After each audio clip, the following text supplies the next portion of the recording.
Welcome to Neutral Voices, the place where your voice matters. And this is our Wednesday live segment Yes. where we're usually hyped and Yes. vibing Vibing. and all of that good Yes. stuff. Still can But be I'm hyper just vibe. saying, Yeah. I'm Still just can do saying. it. But tonight it's going to be a little different because we're talking about the loss of loved ones Yes. and grieving. Right.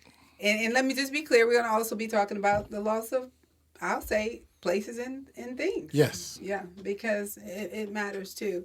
And so, just to be real, before we get into the show, we talked about this last week, but we were in the flex room. And so we were having, let's say, our living room conversation. And so we were a little bit more informal. And so Right. today we're back in full effect on the panel. And so we're going to move forward with our conversation. And so I'm going to kick off with, for me, I want to hear from you, Jill, because one of the things that you were talking about was not just thinking about losing other people and other things, but you were talking about what it feels like to lose yourself or to almost lose yourself. So talk about that a little Yeah, bit. I mean, I think, and I was just kind of speaking from my personal experience, but I do know that there are other people that, have lost someone that not only do you feel like you have lost a person, you feel like you have lost yourself. And I think it's important to remember, I mean, I had to remind myself that I did lose a giant piece of my heart, but I didn't lose me. I didn't lose all of me. And, I'm what remains. I'm a mother. I have to be there for my daughter. I have to be there for my parents. So a lot of times, if you do not allow yourself to grieve, I say, feel it to heal it. If you do not allow yourself to go through the motions in whatever order that is, you're going to lose yourself. That's right. You will bury yourself along with the person that you lost. And you know what? When you say that, and it just kind of stuck with me because I know when I lost my mom, I've lost other people. But when I lost my mother, it was totally different. But one of the things that came to my mind, besides how amazing God is that I remember being younger, I'll say in high school, and I used to always think, when I hear of other students losing their parents, I used to think, man, if I lost my mom or my dad, I am never coming back outside. I'm never smiling. I'm never, and I had that thought. I'm never doing this. And so then when I would see those students like come back and then they could smile again or laugh again, then I'm thinking, wow. So when I had to go through it for real as an adult, I was thinking, I ain't gonna make it. Yeah. And so it was just miraculous to me. It was a miracle because I never stopped going. So people couldn't understand. They was like, you better watch her because she's not grieving. She's not. And so, just this conversation really makes you think about all the different ways that people grieve. So when you say losing yourself, I thought I was going to. Yeah.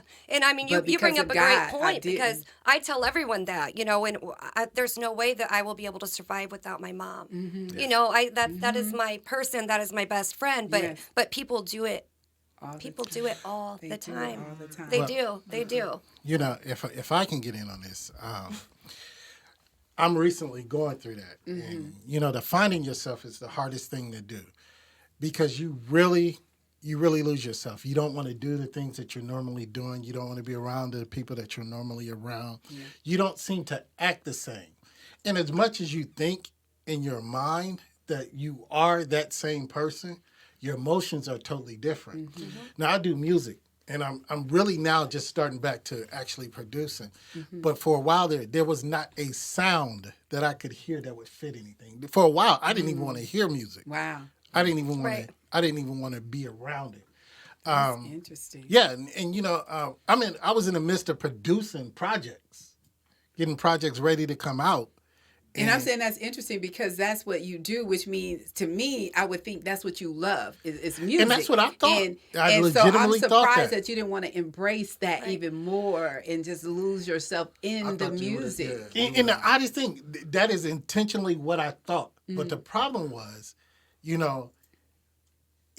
there was just something that just wouldn't let me get into it. Right. And I guess it was the relationship and the tragedy of, everything and the suddenness of everything. Yes. So, my mind was everywhere, and as much as I tried, I really couldn't get into it. Well, and you bring up a great point, because a lot of times the what you're talking about is the same thing that goes along with the symptoms of depression or sadness, when you Right. lose interest in things that used to be your entire heart.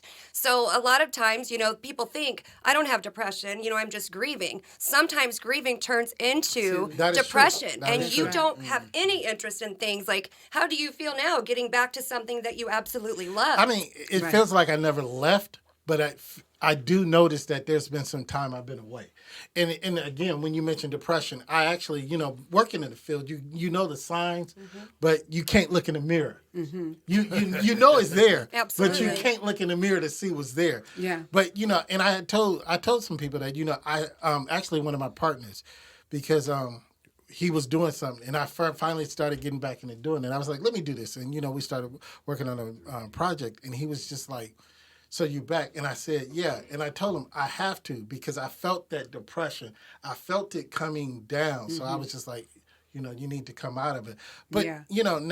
now it feels good. It feels like, And you know what, Clarence, you're saying it feels good because we mentioned the stages of grief, and I kind of, it's kind of funny to me that we talked about there's 5 stages and there's 7 stages and there's 12 stages. So just depending on where you look for them, so you can Google them. They have them. They're everywhere. But when you start looking at those stages, they actually fit. I mean, from the first one being shock, and then somewhere in there you're going through denial, and then there's depression that may show up, Yes. and then somewhere in there though, Right.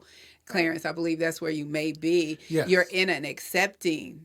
You're still right now accepting it. Right. And so that's one of the final stages. And so, Yeah. and then could you go back and start through the whole cycle again? You could. You see, could. that's could. a question. And we're going to bring that up, but I Yeah. think we got somebody We do. on the I line. think we have a We got phone call coming okay, in. awesome. This is Neutral Voices, and we have a comment or a caller. Hello. Hello? Hello? Did we lose them? Hello there. Okay, we'll keep it moving We'll keep for a going. I was second. gonna Maybe say, she'll call so back. Let us know when you have them. absolutely. Yeah. Yep, so- and Oh, here we go. Here Okay. she is. here we go. She's calling back. Hello there. Hold on, we have something coming in. Yeah, but what you talking about that? And when you say you're coming around, that's one of the things that I'm learning, that there's a revolving grief. And E and I was talking about this before we came on camera. Hello. Hello? Hello, are we there?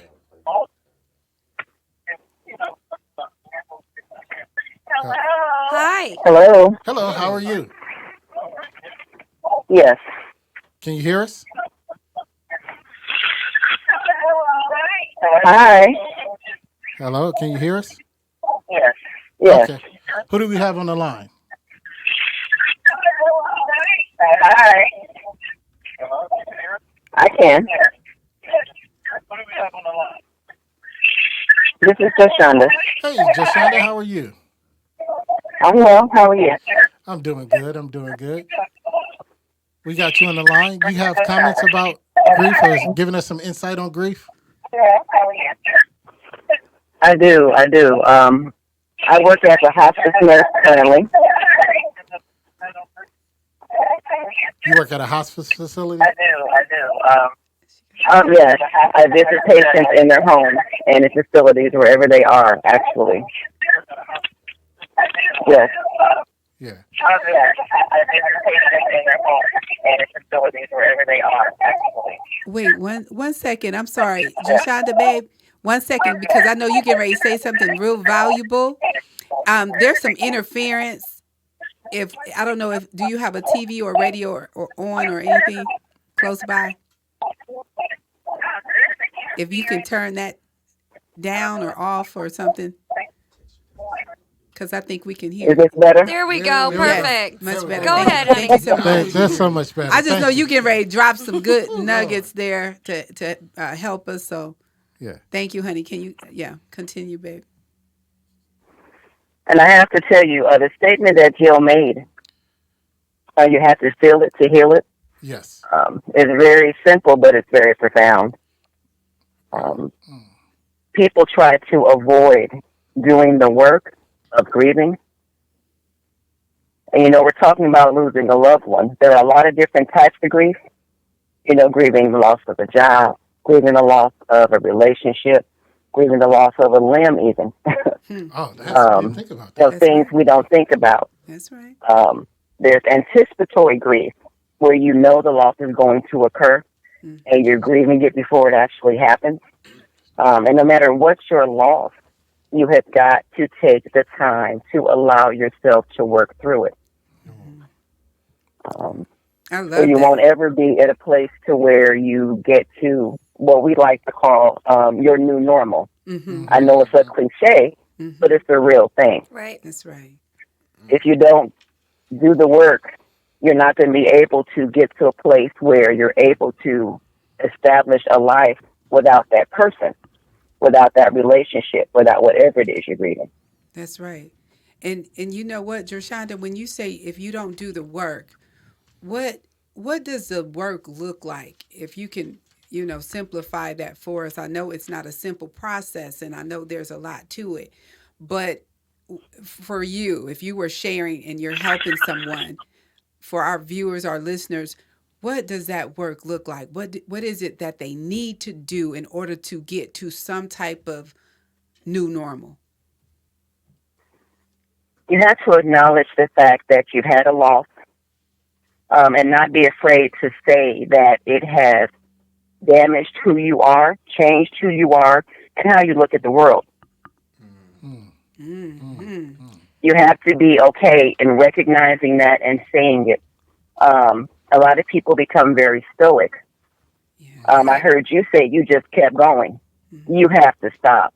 Mm-hmm. A lot of people don't like to do that because when you're still, Mm-hmm. is when that hits you. Right. Right. Absolutely. Yes. Right. That's when You I need to take the time to be still. Right. It's okay to be vulnerable. It's okay to cry if you need to. You have to acknowledge that and allow that to happen.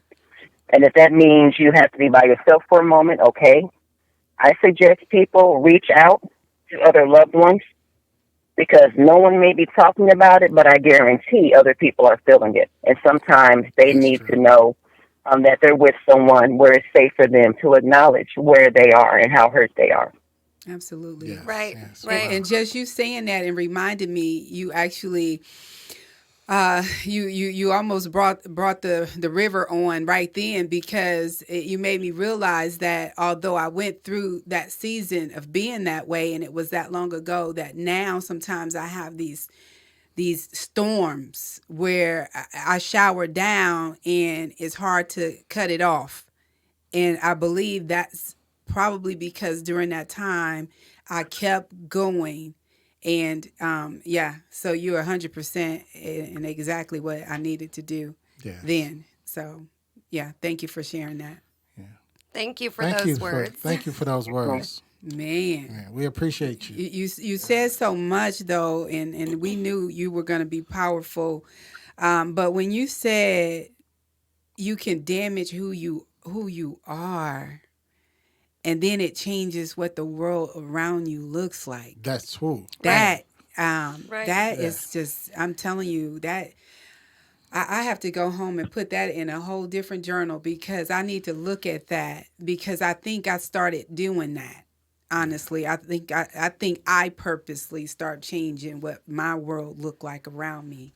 Right. And Something that Yeah. stuck out to me that you said is the new normal. And I feel that in my entire heart because I know that for me, it was routine. You get up and you have coffee with someone. You get up and someone, prays for you before you leave the house, kiss, hug.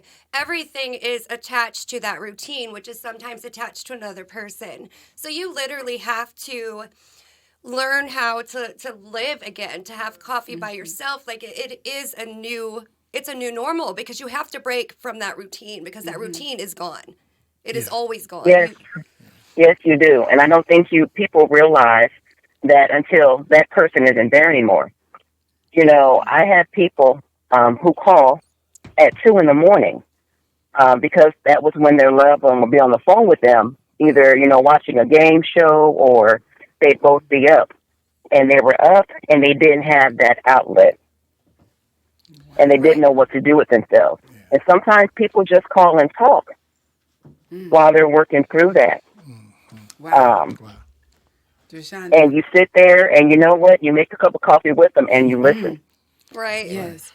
I was going to Because at some say, point, that's going to be you. that's right. Listen, I just want to know how do you become a person that's strong enough to deal with this like yourself? Like, how are you built to deal with so many different people grieving and then have time to deal with personal, with family, and just, you are so awesome at it. And I know we've talked before, and you helped me deal with some things as I was going through some grieving with my uncle, even being reminded of some things you said. But how do you continue to refill yourself and be so strong to understand this process and help other people deal with this?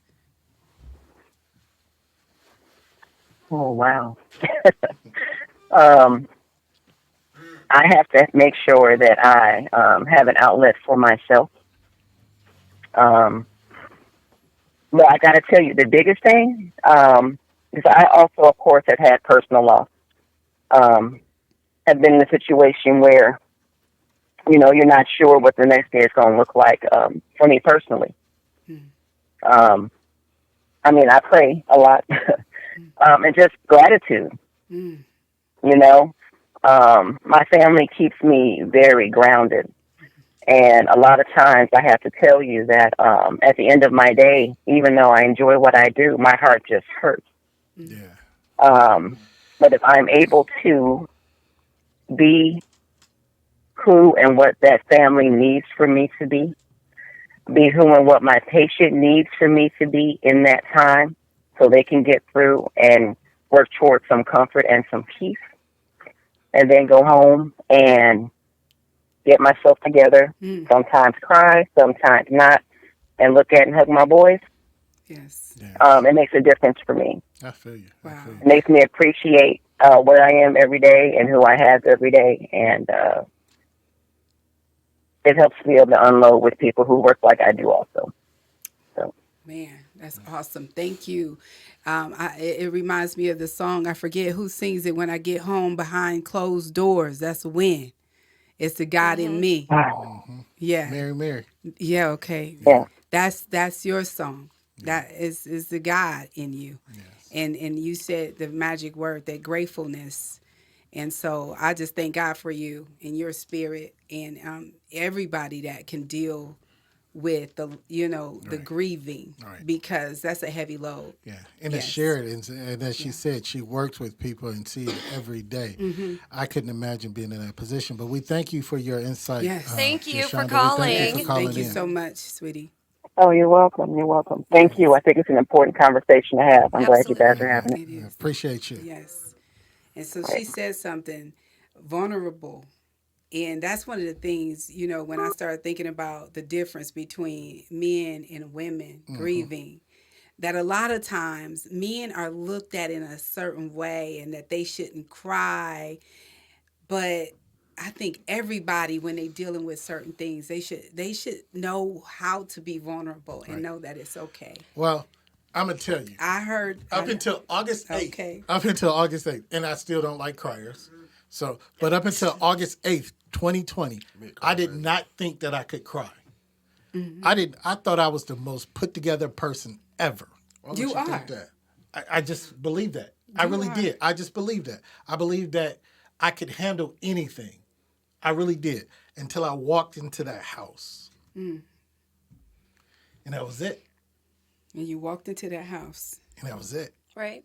I think a lot of it too has to do with how we as society view, a man should grieve in a way that is masculine. A woman grieves in a way that is feminine. But the bottom line is, with this or anything else, we choose what we we choose how we portray ourselves to the world. So just because I'm not out there crying and I'm still working and I'm still doing this and I'm still looking like I'm happy, you don't know what's going on at home. You don't know That what's is going so on in true. the That is inside, so but we true. put expectations. People would say to me, how are you so strong? Trauma, I shouldn't have to go through trauma or pain in order To show to your earn strength. my strength. Yes. And I don't think you should tell a person, That's right. you're handling this so well, you're so strong, because we don't want people to think you have to be strong after you've went through trauma. Right. Your weakness is a beautiful thing, whether you're a man, a woman, whether you're a man whatever. or a woman. Actually, a lot of times Absolutely. your weakness is your strength. Yes. Absolutely. You And that's gain what- strength through weakness. Yeah, and that's where a lot of people don't understand. It's cool. It's all right to have that moment, but it's how you have that moment. Yes. So, I mean, by exploding, and if you feel you need to go somewhere, go explode, get it off your chest. Yes. Because the more you hold it in, Yeah. the bigger the explosion. Right.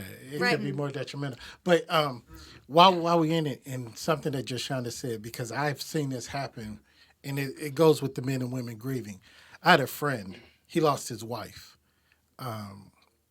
And the strangest thing, and I really, but I can't say yes or no, but I'm saying from the outside looking in. He didn't grieve the way that I thought he should. Understand what I'm saying? I thought he should. Because we as a world, we think people should grieve in different ways. But not everybody grieve that same way.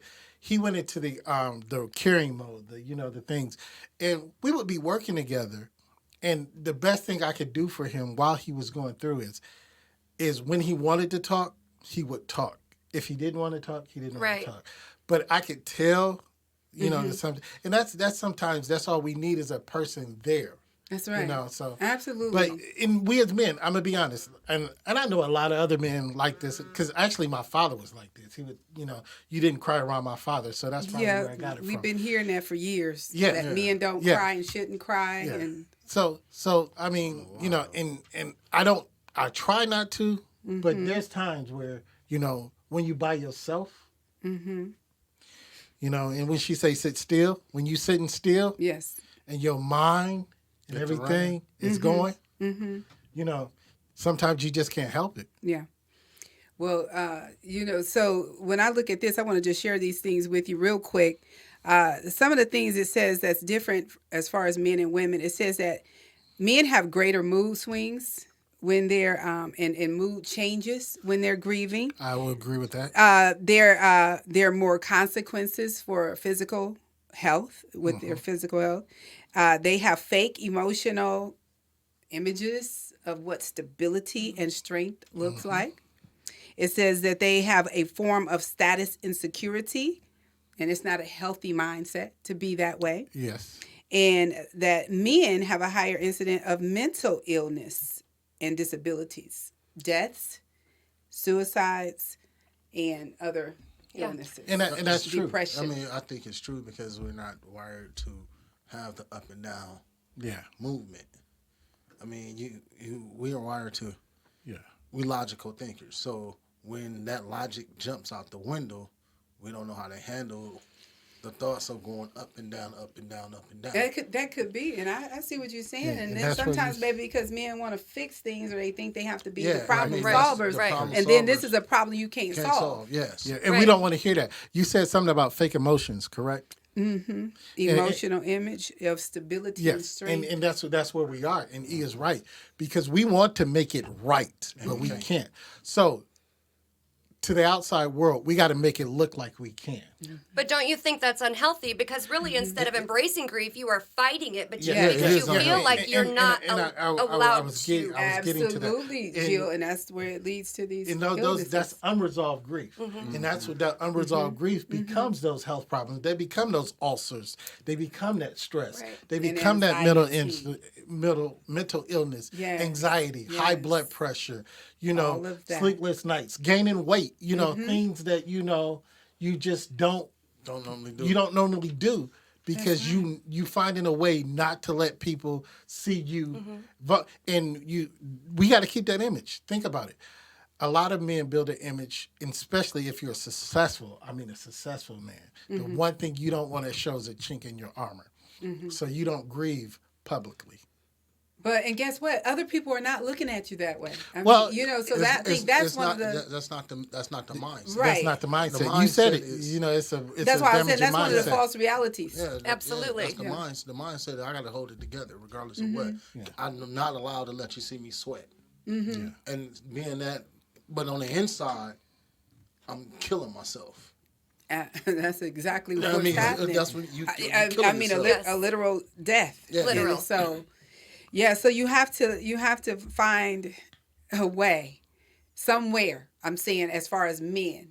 And so when she was saying get alone, if you have to do that, you can't hold it in because it could lead to death. So I'm just asking this question. So Clarence, so because you have been a person and you would talk about not crying and things like that. So with this, do you find that it's okay because you're married? Is it okay for you to cry in front of your family? You have daughters. I try not to, and I don't believe it's right, but I try not to.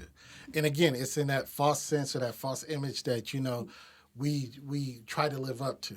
Yeah. But my oldest daughter probably know 9 times out of 10 when I'm out of sorts. Yeah. She will really know when I'm out of sorts, and she's probably the one that knows how to handle me the best. So and we can. She knows how to bring me in, and she knows how to talk me through it. Even joking because I don't know where she get to be sarcastic and such a smart behind, but she blames it on me. But I concur. but she knows how, and I really don't. I mean, the funny thing is, not too long ago, I was sitting at my desk at work, and I kept going to work because I couldn't work at home because I'd have lost my mind. But sitting there, I couldn't help it, and I was glad nobody was in the office. I mean, and it's good. You had a case of I can't help it, and it's okay because you need to, and that'll help you move forward. So I just want to say this because I don't want you to cry a river because I can feel it because you got me to that point, and we'll just all be in here with our ugly cries on tonight. But so I just want to ask this question. So if we can move past just say ourselves and some of the things that we have had to deal with. From that perspective, what about when we have to go and comfort and support other people that have had losses? What are some of the let's say things that you have said that today you think about it and you say, no, I should not have said that. You're so strong. I'm just saying because a lot of times we don't know what to say during those times. So what are some of the things so we can help our viewers, listeners, say, oh, I'm glad I heard that because I'm going to stop saying that or I shouldn't say it. So what are the things you don't want to hear? I got the perfect example. Okay. Until I lost my father, I prided myself on telling people or not telling people, oh, I know how you feel. Okay. Because That's I the didn't. biggest one. I did not know how you feel. Okay. And even if I had lost I'ma my write father that at that down. time, your feeling, your grief, how you feel is way different than how I feel. Right.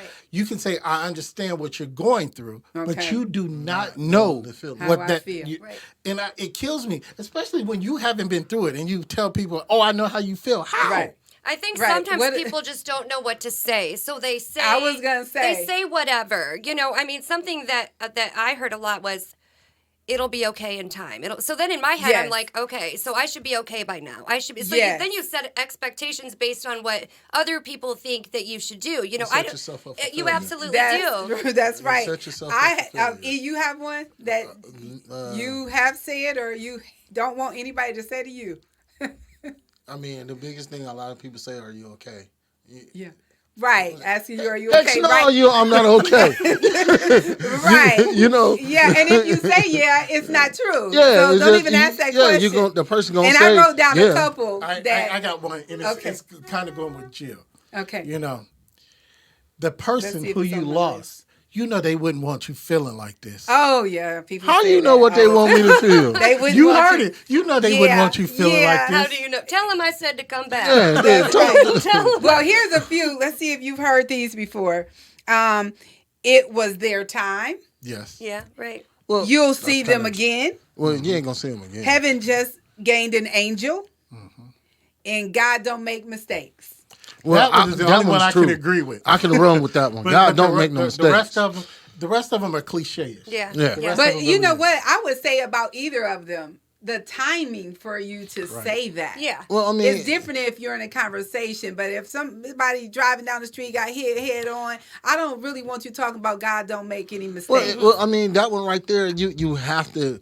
That one's just true, bottom line, because at that particular time, that was his time. But you can think So- it. I just don't want you to say it to me. I got you, and I got That's one. not what you're As you- thinking. I don't want now. to hear mean, it. it's So just that's that why I'm time. talking about the things you shouldn't say to other people at that and moment. I got one because this was said to me, and I understand what people are trying to say, but you got to think about it. Just live on the memories.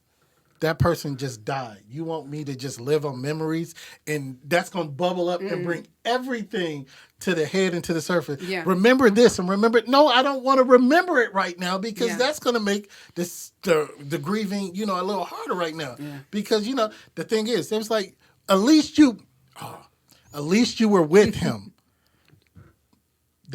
For those last few minutes, because I was with my father the night before At he least you passed. got to spend at least, that last- at least you got to spend the last few minutes with him. I didn't think at the time I was Yeah. spending the last Right. few minutes with Listen, him, Yeah. and I didn't want to right then say, "Oh yeah, I'm happy." No, I didn't want those last few minutes. I want it back. Yeah, yeah. And it seems like somebody was going to say something. Well, I was- mean, when you say, Yeah. I done lost my train of thought. That Okay. That popped in Well, your head. okay. Shocked I was your gonna say whole it'll come back to you. Well, one of the things that I want to say is I think when somebody has lost someone in that situation, you should never assume to know anything. Right. So because there's people that and you think they're so strong, but you don't know that person could actually be getting ready to go and commit suicide because they look like they're being strong. Right. So Right. we should never assume anything. So we do have have a a comment. comment from Laura. Hi, Laura. Laura says, Laura. my mom has been gone for 8 years, but I still go through times of grief. Mm-hmm. She was my best friend, and I still miss her with all of my heart. I, too, was one that had to keep going in my day-to-day life nonstop. Time doesn't necessarily ease the hurt of someone that you love being gone. I still hurt, and I still miss her. Yeah. And I know Yeah. how you feel, Laura, man. because my mom, it's been since 2011, and I could talk about it and it seemed like it was yesterday, honestly. And Laura, So with thank you for sharing that, Thank you. Laura. With that being said, too, I mean, a lot of times we say that grief is just love that has no place to go. And this is a perfect example of that, is you just Yes. have so much love still, and you feel like you have no place to put it now. That's right. That's right. Yeah. Another thing, let me know if we get another comment. Another thing we shouldn't do is we shouldn't keep talking. We should know when to be quiet. So one of the points I wanted to make, how do you date someone that's grieving? And so they just, had a loss, whether it's fresh or it's old, but they're grieving. And this is a person that you're dating. You love them and you see that they're going through this and it's almost stressing you out. But what should you do and how should you move through that? And so I would encourage anybody, first of all, you have to be patient. Yes. You have to be prayerful. Yes. And you have to just, take a step back and just give this person time to process and let them do what they need to do. But most importantly, you need to listen. And so I'll tell you real quickly the story of Job in the Bible. Job lost everything. Yes. And at a certain point in time, he had three friends that came to visit. And I'm sure you know the story. Yes. And those three friends would visit him 7 days straight. And every time they showed up, they said not a word. They just were present. They were there. Right. And so I just want to make sure that we understand there's a time to not speak when they're grieving. Right. Right. But be present Right. and listen. So we have another comment from Diana Davis. Hello. Hi, Hello, Diana. Diana. Hi, my beautiful cousin. She says it can be both. Some people put men down if they cry and be emotional, which is wrong. God gave us all tears to shed when needed, if you're happy or sad. The good in this is that you wasn't placed here by people. So you must breathe and not worry about those people. That's right. That's right. That's Breathe. And that's a great point. When you're going through grief, now that's when you need to do that breathing exercise, because sometimes I know during that loss, and we took some losses together, my cousin Diana, and it seemed like I wasn't even breathing. It's like I had to remind myself, okay, breathe.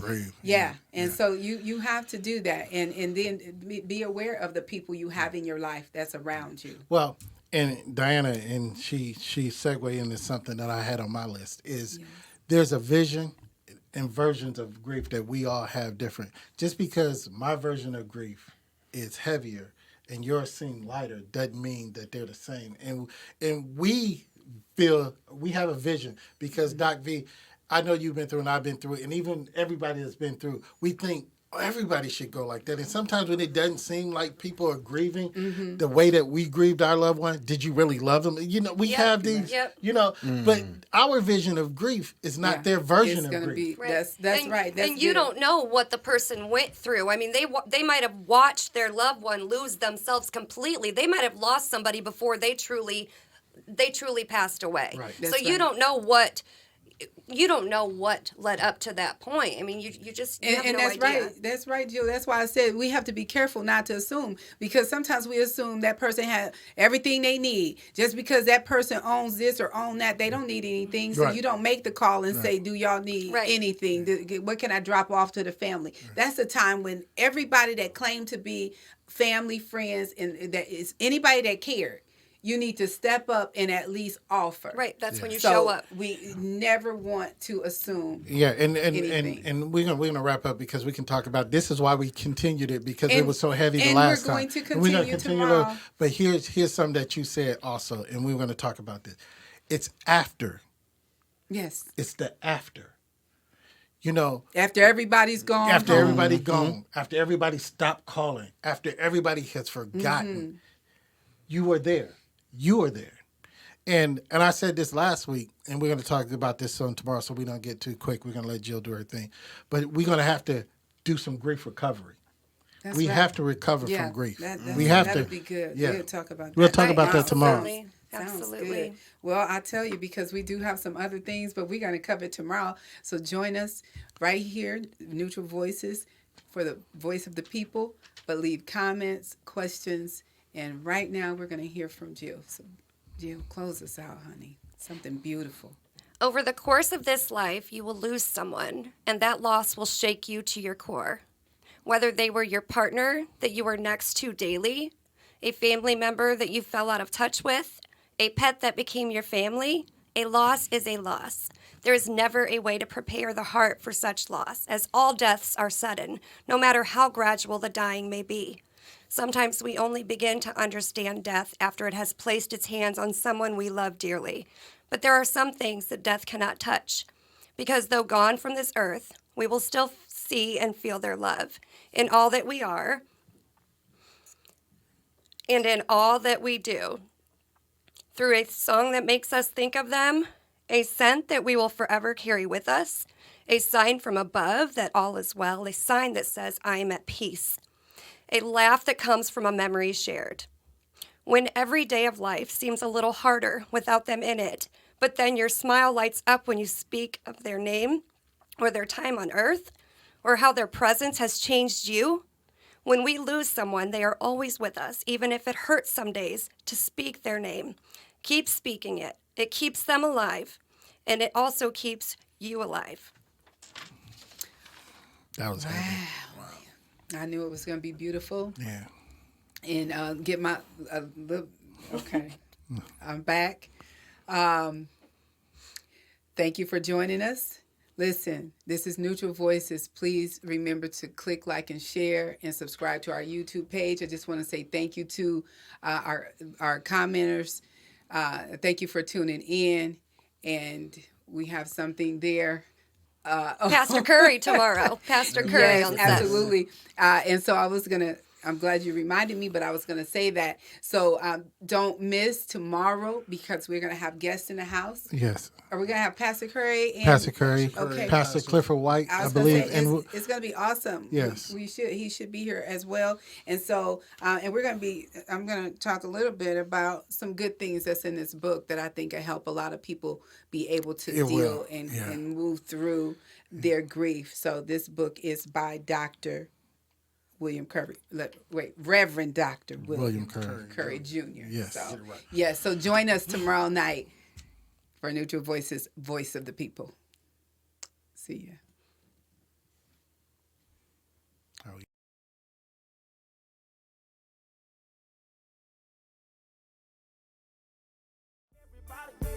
Wake up, no time for sleeping on the issues. This is Neutral Voices, we gon' deal